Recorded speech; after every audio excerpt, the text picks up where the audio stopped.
وَإِذَا لَقُوا الَّذِينَ آمَنُوا قَالُوا آمَنَّا وَإِذَا خَلَا بَعْضُهُمْ إِلَى بَعْضٍ قَالُوا أَتُحَدِّثُونَهُم بِمَا فتح الله عليكم ليحاجوكم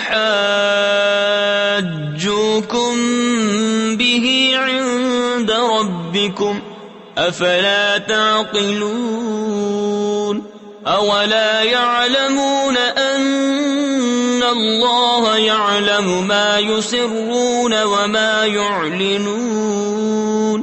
اور جب مسلمانوں سے ملے تو کہیں ہم ایمان لائے، اور جب آپس میں اکیلے ہوں تو کہیں وہ علم جو اللہ نے تم پر کھولا مسلمانوں سے بیان کیے دیتے ہو کہ اس سے تمہارے رب کے یہاں تمہیں پر حجت لائیں۔